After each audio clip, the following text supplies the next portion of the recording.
gratitude is a beautiful example of long-term strategy over instant gratification, because the thing is that when you express gratitude, you do feel a little bit better, but generally it doesn't make you feel euphoric, ecstatic, joyful.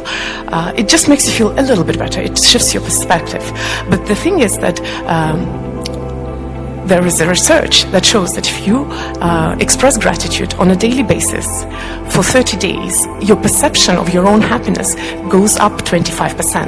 And that's exactly what I'm talking about. We have to look into long-term strategies, which maybe in the instant are not as effective, but in the long term, they help you raise your set points of happiness. And you express gratitude for the things that you are grateful for in your work life, your mission, your purpose, in your personal life, and for the things that you're grateful for in yourself. So this is the exercise we do on a daily basis to raise our set point of happiness. Another methodology which I really love is the idea of being present. And the idea here is that in reality, time is an illusion. There is no future and there is no past.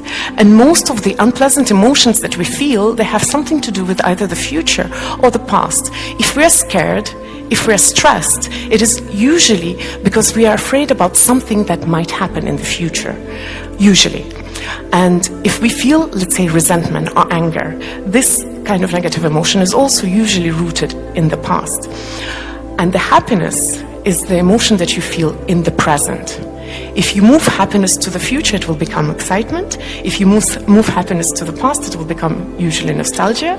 But the truth is that the happiness, the true pure joy, is in the present moment and only in the present moment.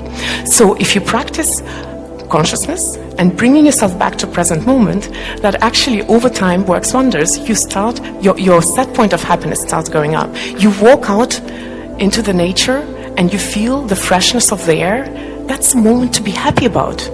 Because how many times we don't even notice how we breathe, what we see around us. And when we see these things around us, if we don't bring ourselves back to the now to notice, the life might just pass by without us truly learning what is happiness. You know, in personal growth, we have the idea that transformation starts with taking on personal responsibility onto yourself. And there is this beautiful thing that says that we don't need anyone for happiness. Happiness is within you. But if you've ever had a child sick or a parent sick or, a fight with a person that you love, with a friend, with your spouse, you know that it is really hard for this wisdom to make sense in that very moment. And in the moment when something is happening to you and your loved ones, it is okay that you do not feel happy. It is okay. Because you are a social being. And what is I? Is I just this physical body? Or is I all of this? Is me perception of me, does it include you? Or does it only include me? So in that moment, I felt that yes, as long as I have myself, I'll be okay. But it is also okay to not feel so happy when something is wrong with a person who is really close to you. You have to surround yourself by people whom you love, whom you care about, who you are attached to, even though it means that sometimes you might be a little bit unhappy if something happens to them. So, just to sum up that idea about the relationships, scientists have shown that people in relationship, they are healthier, they heal better, and they live longer. And the reverse is true. As Vishen said, social isolation is the epidemic in the current day society. And he said it is despite Facebook and Instagram, but I would say it is also because of Facebook and Instagram. We are forgetting how to interact. We're forgetting what it is to truly connect to each other. Facebook and Instagram is another layer which we put on ourselves. This is another thing we have to learn to deal with and not to lose the social connection. And I've also heard that social isolation is apparently the #1 killer in the current day society.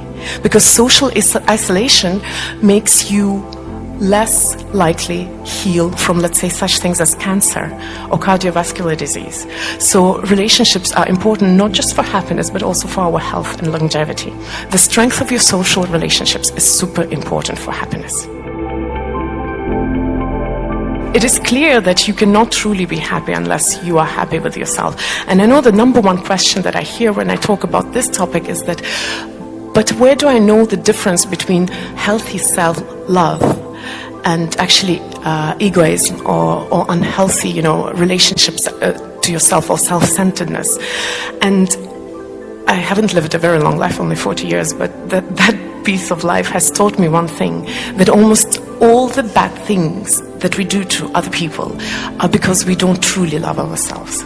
Because if we truly love and accept ourselves, we don't need to prove anything to anyone. We don't need to prove anyone wrong, to show anything to anyone.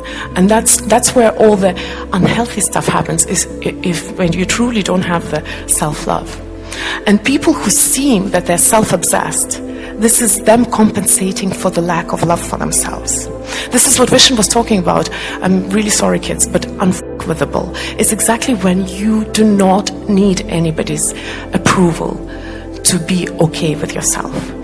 And a lot of the times when I hear somebody saying, oh, they're so full of themselves, that's exactly the problem. We do not see. We only see the mask. We only see what social media shows us. We don't see the void and the pain in those people. We only are nasty if we don't love ourselves truly, which is why I think this is a very important point in learning to be happy. And there is never such thing as too much love for yourself. You cannot be happy unless you truly accept and love yourself. Dealing with the negative. When we talk about happiness, often we talk about shifting the perception, looking at things differently, seeing the light versus the dark. But the truth is that there are both. There's light, there's dark. We were just talking about seasons in Estonia. I come from Malaysia, we don't have seasons there. And I remember when I lived in Estonia, I loved spring.